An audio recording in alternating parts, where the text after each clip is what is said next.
This is a second video for lecture 11. This means that this is the last video for this course.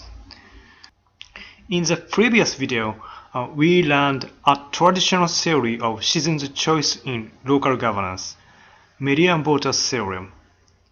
In this video, we'll learn another traditional theory of public choice without mobility. And moreover, we'll cover the core topic of this lecture, Thibault hypothesis.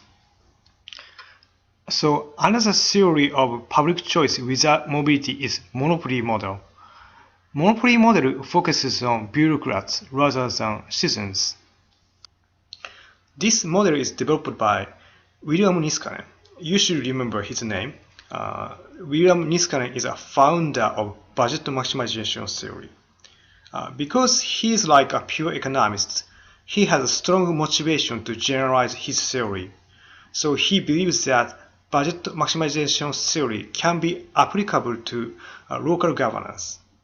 Here we'll see assumptions of monopoly model identified by Lohmann and Rosenthal because these assumptions are more elaborated than the original version of Niskanen. First, bureaucrats wish to maximize government spending and remain in the office. This is the same as a basic assumption of budget maximization theory.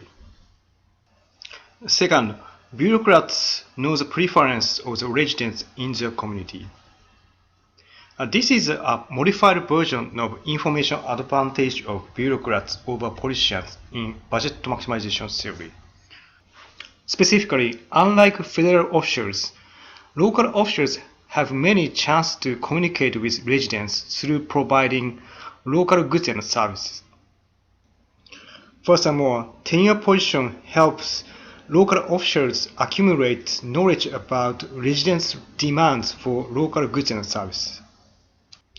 As a consequence, compared with other ordinary citizens and politicians, local officials will have the highest knowledge about residents' demands for local public goods and services. Third, the amount of government spending is determined by majority vote of residents. This is the traditional view of citizens' choice in local governance.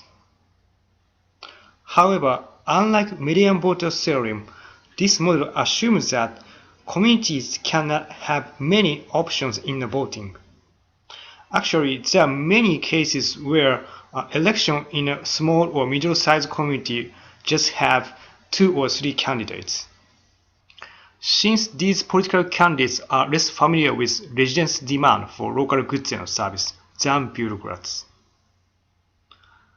they will set their advocated level of expenditure based on bureaucrats' suggestions.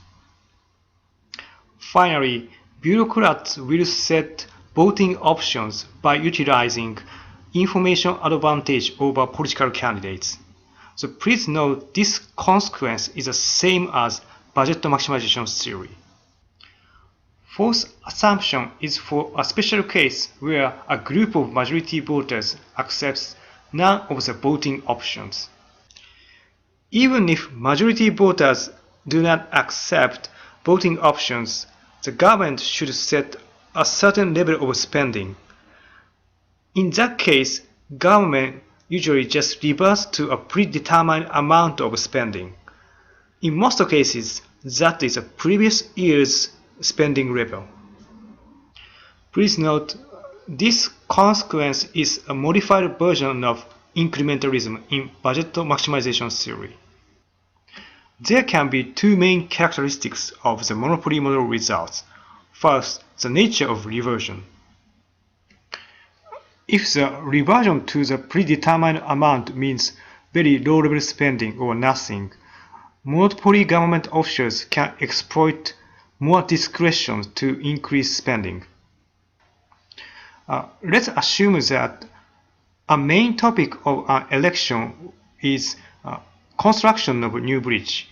Most citizens really want that bridge. Since that is new bridge, reversion means zero spending because there is no predetermined amount of spending for that new bridge in the previous year. Due to budget maximization behavior, the cost of that new bridge might be too expensive. Second, the absence of political competition. In less competitive politics, monopoly government officials can exploit more discretion to set voting options agenda. This characteristic is more straightforward than the first one.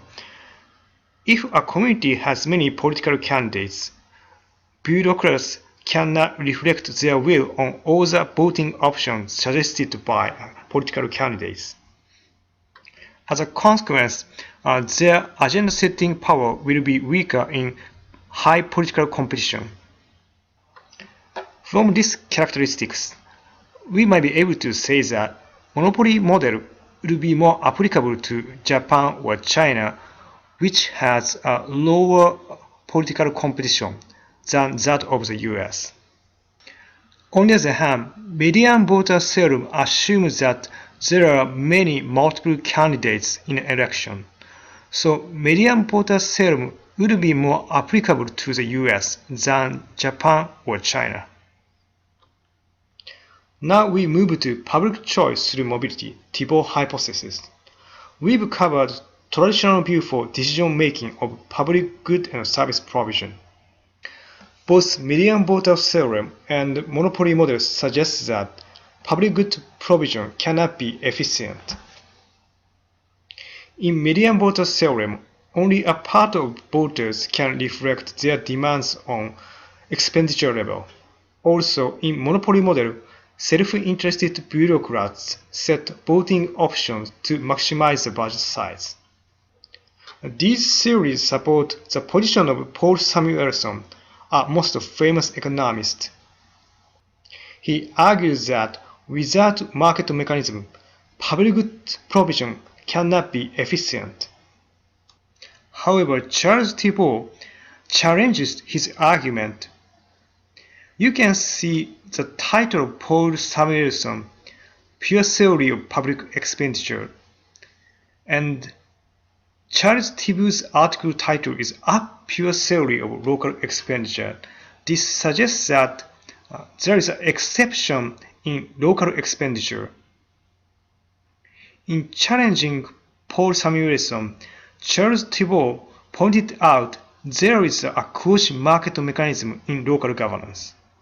Specifically, if there are multiple localities with decentralized governance, these localities will provide different mix of public goods and services. And then, citizen consumers can reveal their preferences for local public goods when deciding where to live. Basically, Thibault hypothesized that under decentralized local governance, self-interested citizens move to a locality which provides their preferred local service package. In other words, if there are many localities which provide different public goods and services, citizen consumers can shop among these localities. As a consequence, local governments compete to attract more citizens by providing better public goods and services because citizens are tax revenue sources.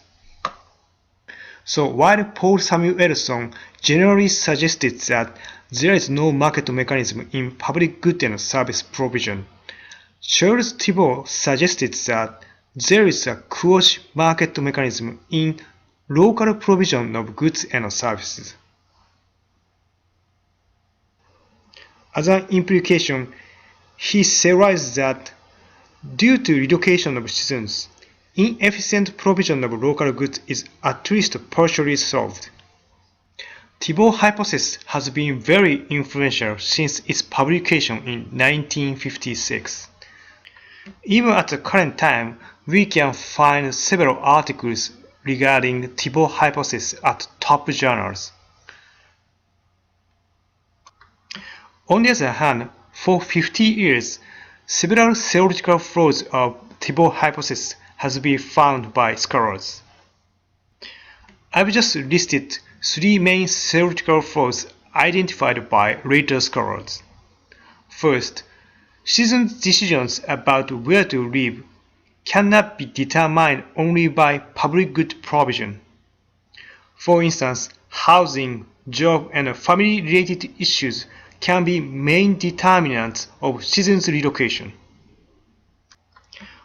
On the other hand, this does not mean that factors regarding public service is not important.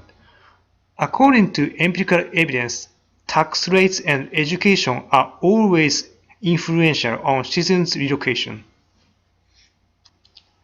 The second theoretical flaw is perfect mobility assumption. Thibault assumes that people can freely move out from localities if they are dissatisfied with their public service and goods. However, in actuality, low income and minority status will extensively restrict relocation options of households. For instance, due to high cost of relocation, low-income people might not be able to move out from localities even if they are dissatisfied with public goods and services. Also, they cannot live in the region which provides best public goods and services, because that area's housing cost is too high. The third theoretical flaw is spillover. Citizens' decisions about where to live would be affected not only by one municipality but also other neighboring municipalities' service. For instance, a municipality constructed great public hospitals. However, living cost in that municipality is relatively high, so some people might decide to live in neighboring municipalities in order to use these great public hospitals. Also, sometimes it's difficult for citizens to know which service is provided by which level of government. This is quite important in the US context because US government structure has multiple layers such as local, state, federal, and special districts. Actually, many parents will consider education as an important factor for relocation. In the US, however, municipalities do not provide education. School districts provide that service. Furthermore, education would be subsidized by higher level of government, federal and state governments. Also, sometimes infrastructure would be subsidized by a higher level of government. So, it's quite difficult for the US citizen to purely assess performance of a municipality. This is the end of this course, Economic Issues in Public Administration.